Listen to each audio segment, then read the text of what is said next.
The craziest thing happened to us last year. This is my husband, Mike. I'm Lea. Hi, honey. And anyway, beyond crazy. There's some laughter and humor in it. And then this one story I just got to share with you because no one would really believe it. And you look at us. We're just two normal people. We golf and we do crazy things and we fight. And we're just like any other married couple. Well, not quite. We're very different than most married couples, but that's beside the point. Anyway, this crazy story. Mike had been in California, and because he had this disease that happened so quickly, took his brain temporarily, and he was running around California thinking he was Rockefeller and he was going to buy it up basically, and we knew this was very dangerous for him. And to himself, and we sent a plane out there and friends. We had to, and I mean, this was a quick deal, so it couldn't be a commercial flight. It had to be now that we had no choice. So a plane went out with friends to bring Mike to retrieve him and bring him back home, and you weren't too receptive. No, I wasn't receptive at all. In fact, I told him to go back to Colorado. Yeah. I was going to stay in California. You had a plan in California to buy it. Everything and to whatever, but he forgot that we were married. Well, I thought I had God's checkbook. My brain was on fire with encephalitis, and somehow or another, I thought that I could do anything, go anywhere, buy anything. It was crazy. All right, to save his life, my friends would fly out there. They get him, retrieve him, and and the whole time they're worried. What's going to happen? What is going to happen to him when we get him home? Because he's off the charts. Does Lea have a plan? I didn't have a plan. I kept praying, God, give us something, anything. But the main thing is we're getting him home, and then I thought something will happen. My girlfriend, I talked her into driving us to the airport to get him. Here she is in her little Mercedes driving. She goes, what are we going to do? You're going to get him? You think Mike will come home with us? I mean, the way he's thinking. Well, she barely. And I thought, all right, well, we'll get him. We'll put him in the back Well, seat. it was under the disguise that they were going to drive me to a condo that I'd bought to build an office in. That's right. And so I was all okay with that. That Yeah, was he didn't something know I that would- we were planning to get him in the police station because that's really, it in was other all- words, it was all a setup. he had to be arrested because he won't, when you're sick like this, it's not like you volunteer and walk into a hospital and say, I need help. Most important for you to understand that, okay? So the only way we could get him to the hospital, you have to get him arrested first. They realized what a crazy guy he is, and they take him to the hospital. He wouldn't have a choice. All right, so we're in the car. He wouldn't let me get in the front seat like I wanted to because he was dangerous. I mean, you could become like, I want to get out right here and just open the door right in the freeway and get out. Or take the steering wheel. The amazing part about it is you have no fear. I mean, I got to where I wasn't afraid of anything. In California, one time, an Uber driver was driving too fast and he wouldn't slow down on the freeway. And I just said, either slow down or let me out. And he wouldn't slow down. So I finally just said, let me out. He pulled over to the side of the road and I walked. On a freeway. I walked to get the next car, next cab, whatever. It was horrifying. And I was on the phone with him. That's another story, but we're going to stay okay, on this all one. right. All right, so here we are. Now I'm forced in the back seat, and it's a two-door. So my girlfriend Pam was in the front seat, and Mike, and I said, just keep him talking. Because I kept thinking, what am I going to do? What am I going to do? I grabbed a piece of paper from my briefcase, wrote on it, help us, call the police, help. So I made this big thing in black marker, put it in the window. Now we're driving down the freeway, and pretty soon Pam's going, what is it with people there? She has no idea I'm doing this. And she goes, what is it with people? Look at them. And Mike goes, yeah, what's our problem? Everyone's staring, everyone's looking. And in this window, it's saying, call the police, help. I guess they had like 40 phone calls or something to the police station. So if you ever are in a tough situation, I guarantee you, just stick it in the window, help. I need somebody, help me. So now I'm thinking, gosh, nothing's happening. Had the whole freeway and people were slowing down, looking, driving them nuts, but I'm getting no reaction. I'm thinking we'll get stopped on the freeway.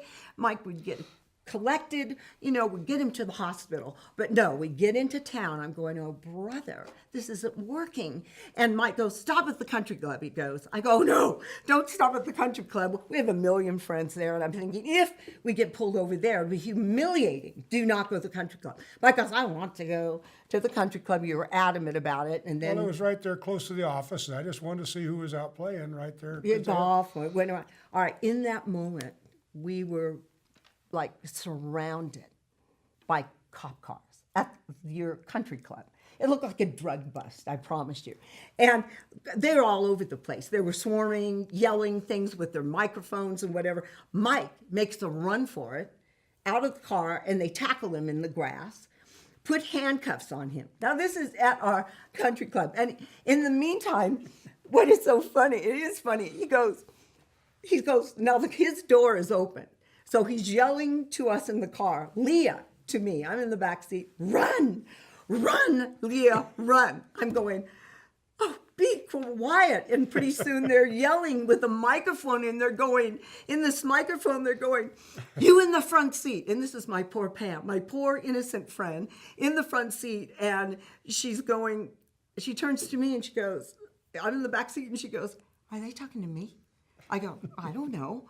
And pretty soon again, you in the front seat, get out of the car. She goes, they're talking to me.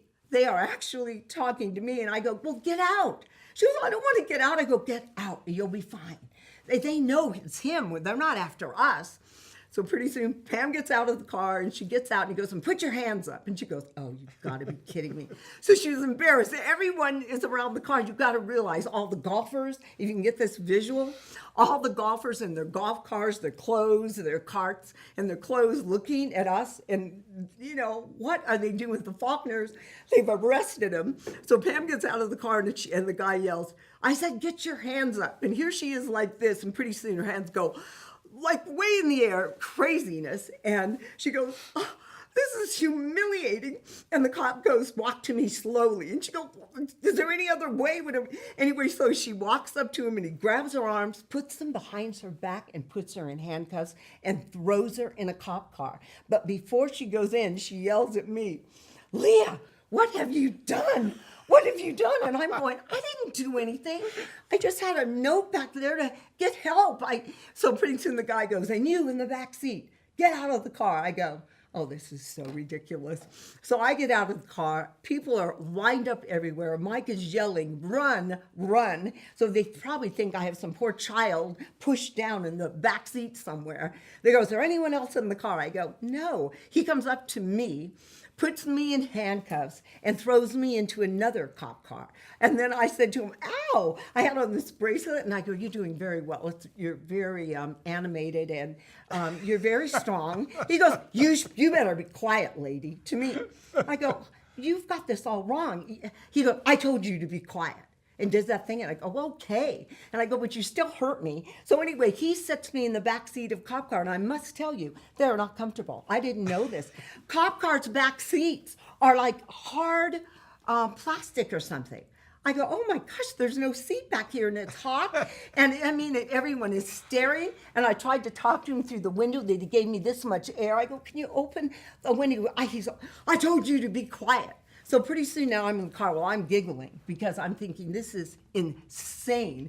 And Pam is in another one. And pretty soon the chief of police comes up. They take Mike off.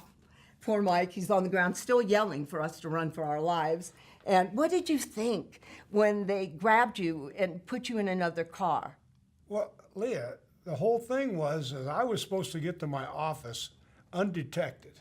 Mm-hmm. And I knew when I saw the cop car pull into the parking lot, I kept telling Pam, get out of this parking lot as soon as possible. She just moseying along, moseying along. And actually, the police didn't tackle me. I decided she's driving so slow, I'm going to run for it. I jumped out of the car while she's driving, and I started running for the corner. That's where they got you, though. Well, they yelled at me and said, with a megaphone, and said, get down on your knees and put your hands up.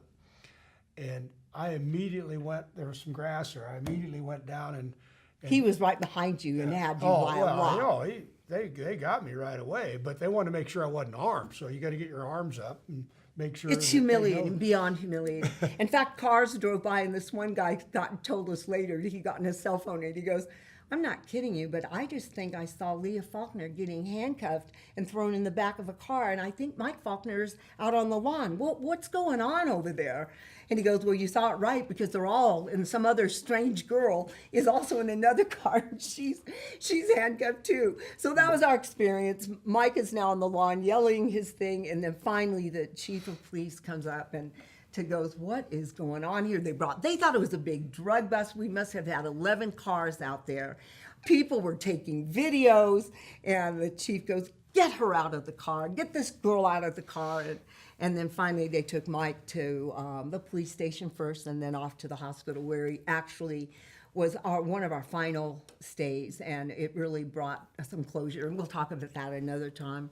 But anyway, we've had some experiences in our life. Well, the moral of the story is if you're running from the cops, make sure you're the driver of the car so you have options. That's good. That's really good.